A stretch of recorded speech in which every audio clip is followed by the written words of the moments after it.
Terima kasih pemirsa Anda masih bersama kami. Pemirsa Presiden Republik Indonesia Prabowo Subianto mengikuti rangkaian sesi ketiga konferensi tingkat tinggi G20 di Brasil pada Selasa waktu setempat. Dengan mengangkat tema Sustainable Development and Energy Transition, Presiden menegaskan pentingnya kolaborasi global untuk mengatasi isu lingkungan guna mencapai tujuan pembangunan berkelanjutan dan transisi energi hijau.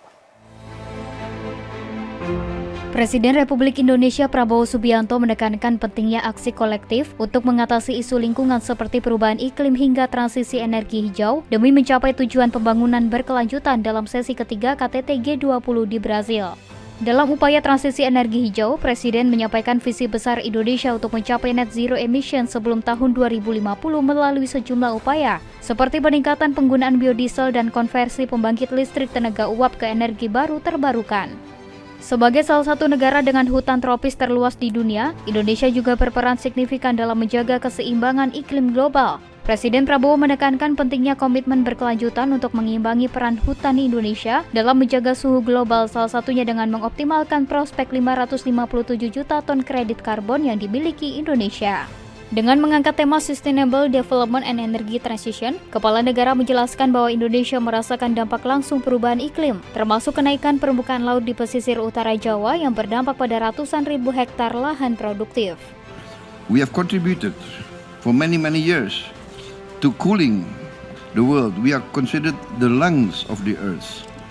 But we have not seen the promises of the advanced countries to provide carbon credits. This has always been offered to us. Therefore, we need a continued commitment to compensate the role of our forest in maintaining the global temperature. Indonesia is open to optimize the prospects of 557 million tons of Indonesia's carbon credit. We also have the largest carbon storage capacity, and we offer this also to the world. Pemirsa, Presiden Prabowo Subianto mengapresiasi langkah Presiden Brasil Luiz Inácio da Silva menjadikan kemiskinan dan kelaparan sebagai fokus utama KTT G20 tahun 2024. Hal tersebut selaras dengan program yang dicanangkan Presiden Prabowo Subianto yang menempatkan penanggulangan kelaparan dan kemiskinan sebagai prioritas nasional.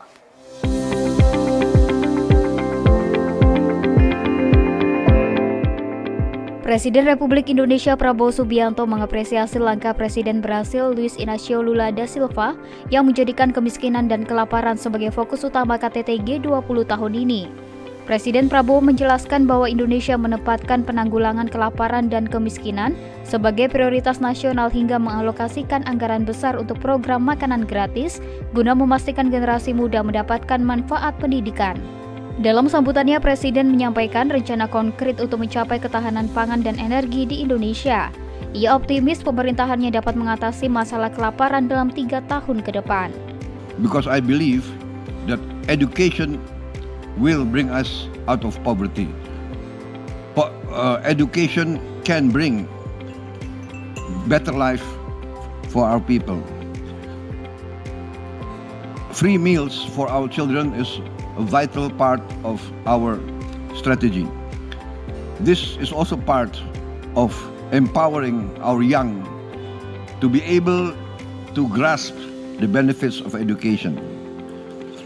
Hunger, we are very optimistic that we can overcome hunger in Indonesia. I plan to overcome food shortage in 3 years. We will be self-sufficient in 4 years. And in 5 years, we are confident we can contribute to the global alliance against poverty and hunger. Selain isu pangan dan energi, Presiden Prabowo juga menegaskan bahwa isu ekonomi global tidak dapat dipisahkan dari dinamika geopolitik. Ia menyerukan solusi damai terhadap konflik yang sedang berlangsung, termasuk di Ukraina dan Gaza, serta mendorong negara-negara anggota G20 untuk memperkuat kolaborasi multilateral dalam menghadapi tantangan global ini. Kita beralih ke informasi lainnya, pemirsa. Wakil Presiden Gibran Rakabuming Raka mengimbau masyarakat untuk menjaga integritas dan keamanan pelaksanaan Pilkada 2024. Selain itu, masyarakat juga diimbau untuk ikut serta mengawal semua tahapan pelaksanaan Pilkada, mulai dari pencoblosan, perhitungan suara hingga penetapan calon terpilih. Pemilihan Kepala Daerah 2024 merupakan pemilihan kepala daerah terbesar yang pernah dilangsungkan. Pasalnya, sebanyak 545 kepala daerah yang termasuk di dalamnya pemilihan 37 gubernur dan 508 bupati atau wali kota akan berlomba untuk menjadi pilihan rakyat. Untuk itu, Wakil Presiden Gibran Rakabuming Raka mengimbau masyarakat untuk menjaga keamanan Pilkada 2024 agar suasana Pilkada dapat kondusif. Wapres Gibran tidak ingin ada perpecahan maupun konflik horizontal antar masyarakat seperti yang terjadi di Sampang, Jawa Timur pada beberapa hari lalu. Kita tidak ingin apa yang terjadi di Sampang terjadi di tempat lain. Semua pihak harus secara aktif melakukan pencegahan dan deteksi dini. Seperti yang Bapak Presiden Prabowo selalu sampaikan, Indonesia ini negara besar, negara yang kaya akan keberagamannya. Perbedaan adalah kekuatan kita. Sementara itu, di kesempatan terpisah, Bawaslu telah memetakan potensi kerawanan yang terjadi pada Pilkada 2024. Ketua Bawaslu Rahmat Baja mengatakan ada lebih dari 70.000 TPS rawan yang sudah dimonitor. Untuk mengantisipasi kejadian yang tidak diinginkan, Bawaslu telah berkoordinasi dengan kepolisian dan TNI untuk membantu pengamanan selama Pilkada serentak tahun ini. Kemudian pemetaan kerawanan tersebut dilakukan terhadap 8 variabel dan 25 indikator, diambil dari sedikitnya 73.256 kelurahan atau desa di 36 provinsi, kecuali Papua Tengah dan Papua Pegunungan. Yang melaporkan kerawanan TPS di wilayahnya, pengambilan data TPS rawan dilakukan selama 6 hari pada tanggal 10 sampai dengan 15 November. Pemirsa, sebanyak 600 kebutuhan pokok diberikan Kementerian Komunikasi dan Digital untuk korban terdampak erupsi Gunung Lewotobi laki-laki. Bantuan tersebut mulai dari beras, susu bayi hingga perlengkapan mandi.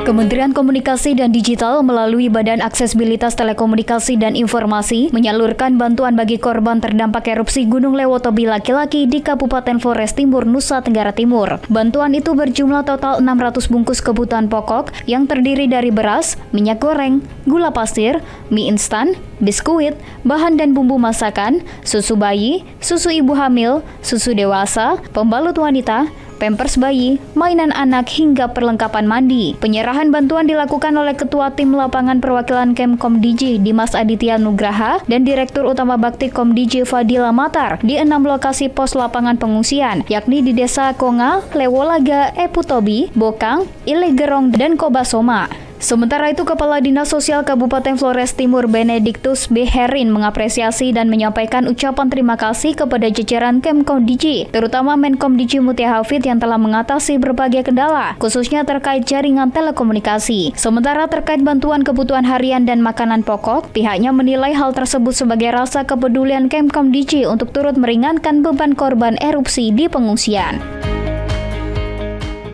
Pemirsa, sejumlah informasi akan kami hadirkan usai jeda pariwara berikut ini, tetaplah bersama kami.